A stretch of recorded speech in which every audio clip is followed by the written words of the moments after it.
Hello दोस्तों, आप सभी का स्वागत है आपके YouTube channel success certain academy में। आज हम लेके आए हैं 80 WPM डिक्टेशन रामधारी गुप्ता खंड 1 प्रतिलेखन संख्या 73 और प्रतिलेखन संख्या 74। तो डिक्टेशन स्टार्ट होगी 5 सेकंड बाद।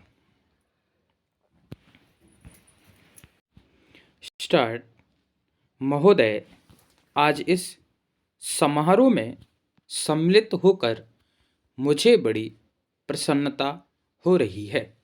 जब से मैं आपके नगर में पहुंचा हूं, आपने जिस प्रेम और उत्साह के साथ मेरा स्वागत किया है, उसके लिए मैं आपको धन्यवाद देता हूं।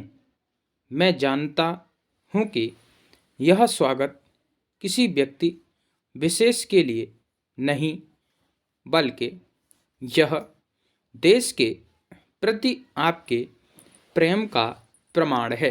प्यारा, भारतवर्ष जब से स्वतंत्र हुआ है, उसके सामने बड़ी बड़ी कठिनाइयाँ रही हैं, परंतु ईश्वर की दया से हम एक एक कठिनाई को हल करते गए हैं और आज कहा जा सकता है कि अब हमें प्रगति के लिए प्रशस्त मार्ग मिल गया है।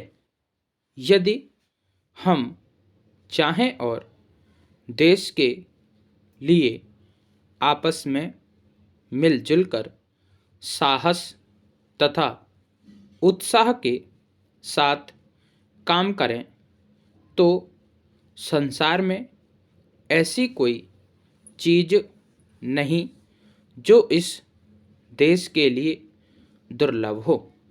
इसलिए एक ऐसे दिन का मानना जिस दिन देश की उन्नति के लिए एक बहुत बड़ा कदम उठाया गया था, स्वाभाविक ही है।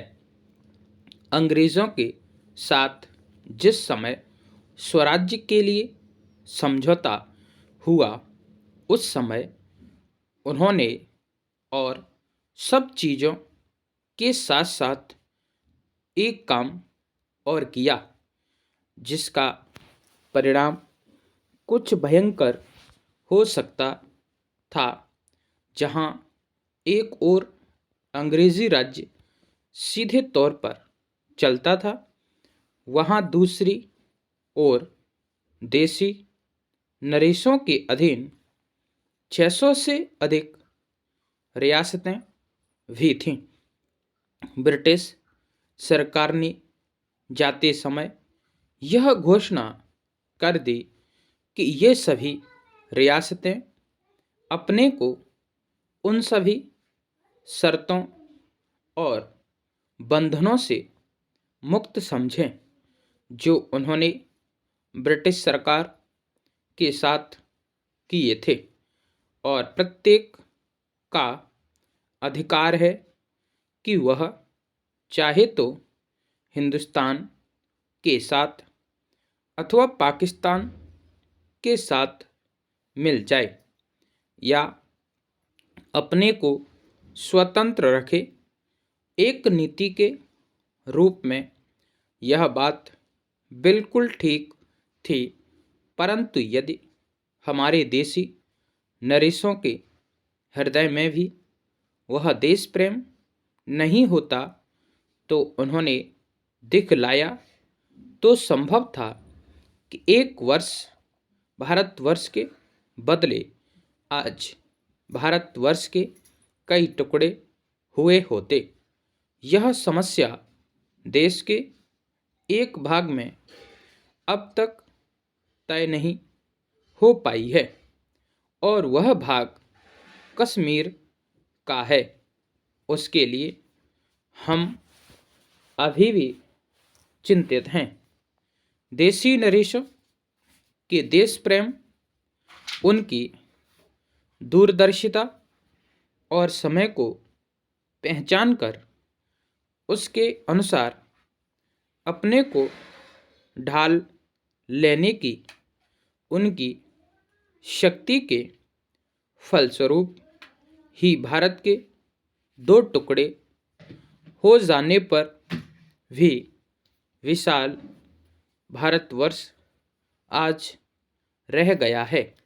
पैरास्टाट महोदय, वह उस भारतवर्ष से कहीं अधिक बड़ा है जो कभी किसी भी ऐतिहासिक काल में या उसके पहले किसी एक छत्र शासन के अधीन रहा हो। आप जानते हैं कि भारतवर्ष इतना बड़ा देश है, पर संसार के और बड़े बड़े देशों की सैनिक शक्ति के सामने उसकी शक्ति बहुत कम है। इंग्लैंड, अमेरिका और रूस की सैनिक शक्ति के सामने हमारी शक्ति बहुत कम है। ऐसी स्थिति में हमारे सामने प्रश्न यह है कि क्या हम किसी के सामने झुक जाएं, किसी के साथ मिल जाएं, या अपने को तटस्थ और स्वतंत्र रखें। किसी के साथ मिल जाने का अर्थ यह हो सकता है कि हमें उसके प्रभाव या उसकी शक्ति का लाभ मिले, परंतु उसका परिणाम भयंकर हो सकता है। यदि उन पर अभी संकट आया तो हम भी आ जाएंगे। यदि हम अलग रहते हैं तो हम अपने पैरों पर खड़े होकर अपनी शक्ति से बहुत कुछ कर सकते हैं। हमारे प्रधानमंत्री ने इसी नीति को अपनाया है, और यद्यपि आरंभ में हमारे अपने देश में ही बहुत से लोगों ने इसको नहीं समझा था, पसंद नहीं किया, परंतु आज हम देख रहे हैं कि उसका परिणाम क्या हो रहा है। हमारे प्रधानमंत्री ने इस बात की घोषणा कर दी कि हम किसी भी दूसरे देश के साथ गठबंधन नहीं चाहते और हम स्वतंत्र रहकर अपना कामकाज अलग चलाएंगे। हमारे बहुतेरे लोगों ने यह समझा कि यदि हम किसी बलशाली देश से मिलें तो और कुछ नहीं तो कम से कम आर्थिक सहायता तो मिलेगी। जो देश यह चाहते थे कि हम उनके साथ मिलें, उन्होंने तो बुरा माना ही। उन्होंने यह नहीं समझा कि हम अपने को अलग रख रहे हैं, न कि उनके विरोधियों के साथ मिल रहे हैं। जैसे जैसे समय बीतता गया, धीरे धीरे उन्होंने भी हमारी विदेशी नीति को समझा। आज संसार के लोग मानने लग गए हैं कि भारतवर्ष अपने दृष्टिकोण पर स्थित है। पैरा इतना ही नहीं बल्कि एक नए देश को, जिसे स्वतंत्र हुए अभी 55 वर्ष ही हुए हैं, जो स्थान मिल सकता है उससे कहीं ऊंचा स्थान हमको मिल गया है, और हमारा उत्तरदायित्व भी बढ़ गया है।